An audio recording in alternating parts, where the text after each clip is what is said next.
for this. I'm sorry. It's okay. It really is. Thank you so much. I'll see you again. I'm sure you will.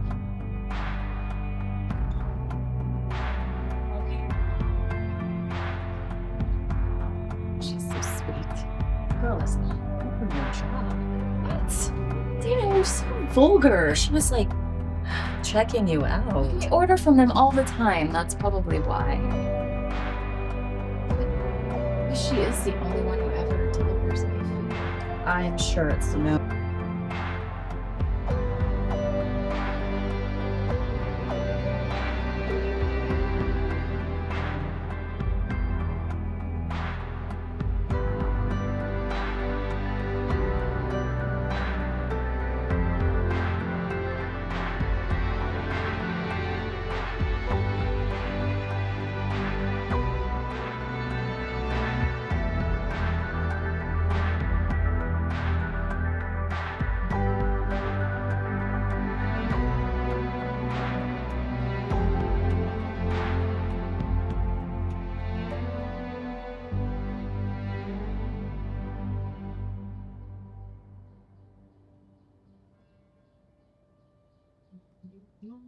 Scene 3 of the anthology shifts the emotional terrain from quiet admiration and tentative recognition into open conflict, using argument rather than politeness as the entry point for intimacy, and in doing so it captures a different but equally recognizable lesbian experience, the way confrontation, intellectual sparring, and resistance to authority can become unexpected pathways toward mutual understanding and emotional exposure.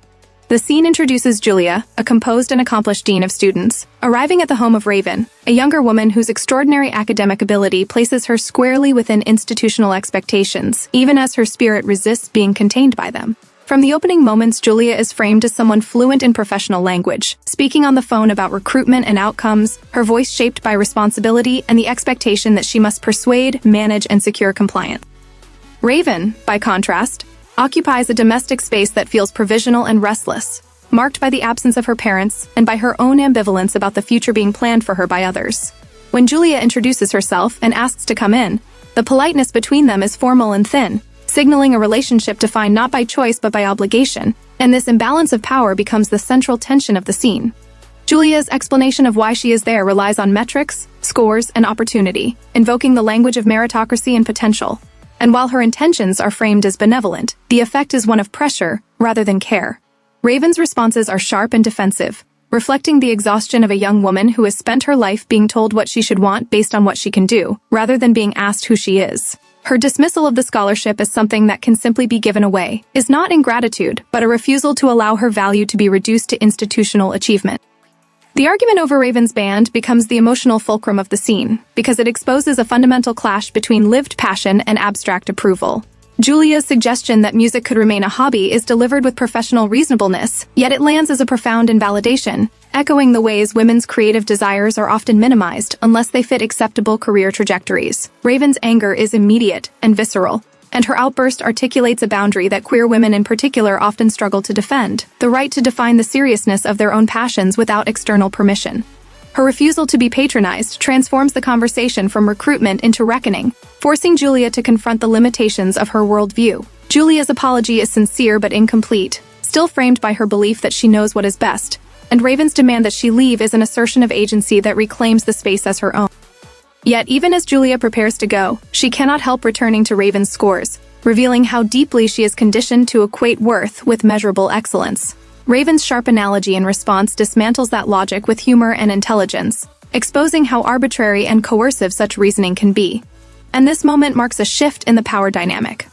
Julia's acknowledgement of the point, offered through a simple touche, is the first sign that she is listening rather than instructing, and it opens the door to a more honest exchange. When Raven asks Julia whether she has regrets, the question pierces the professional armor Julia has been wearing, redirecting the conversation from Raven's future to Julia's past. Julia's admission about a road not taken, a desire for freedom and immersion in music that she never pursued, reframes her earlier insistence on safety as a coping mechanism rather than wisdom. This confession is crucial, because it reveals Julia not as an authority figure above longing, but as someone who has learned to live with disappointment by rationalizing it. Raven's recognition of this regret creates a bridge between them, grounded not in age or status, but in shared awareness of what it means to choose security over desire. The conversation about boldness that follows becomes the emotional thesis of the scene, articulating a generational dialogue familiar to many queer women, in which older women caution restraint while younger women insist on risk, each shaped by different costs and consequences. Julia's admiration for Raven's courage is tinged with envy, and her acknowledgement that she herself played it safe carries both pride and sorrow. Raven's insistence that it is never too late to be bold challenges the inevitability of regret, offering Julia a reframing of her own narrative that does not erase the past but loosens its grip. This exchange transforms their relationship from adversarial to reciprocal, as each woman becomes a mirror for the other's unfulfilled or emerging self. The shift in tone that follows, marked by surprise and mutual respect, is where the scene's queer intimacy resides, not in overt gestures but in the recognition that they are being seen in ways that transcend their assigned roles. Raven's praise of Julia as an amazing woman is striking because it acknowledges not her authority but her vulnerability, and Julia's reception of that praise signals how rarely women in positions of power are allowed to be valued for their emotional honesty.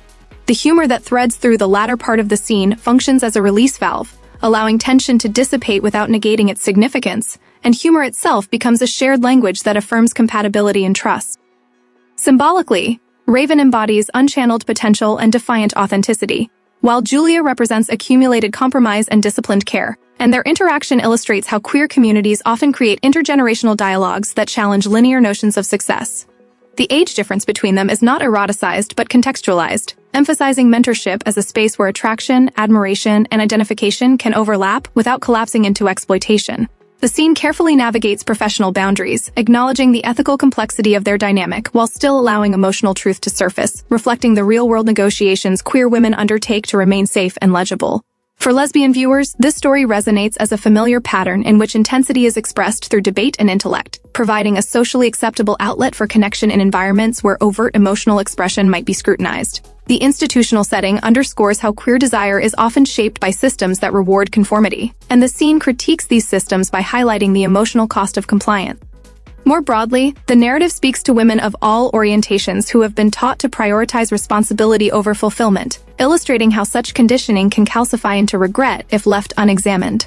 Julia's journey in the scene is not about abandoning her role, but about expanding her sense of self to include desire and curiosity, while Raven's journey involves recognizing that her refusal of one path does not negate her worth or intelligence. Their connection challenges cultural discomfort with women's closeness by framing it as intellectually and emotionally generative rather than threatening.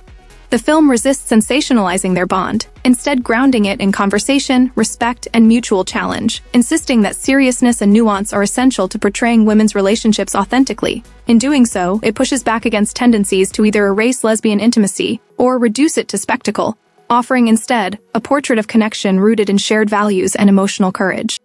The scene ultimately contributes to the anthology's larger meditation on visibility, suggesting that becoming visible to oneself often requires friction, honesty, and the willingness to disappoint expectations. Julia and Raven's encounter affirms that women-centered relationships can be spaces of transformation where power is questioned, longing is acknowledged, and new possibilities emerge. And it leaves viewers with a sense that boldness is not a trait reserved for youth or rebellion, but a practice that can be reclaimed at any stage of life, especially when women dare to truly see one another.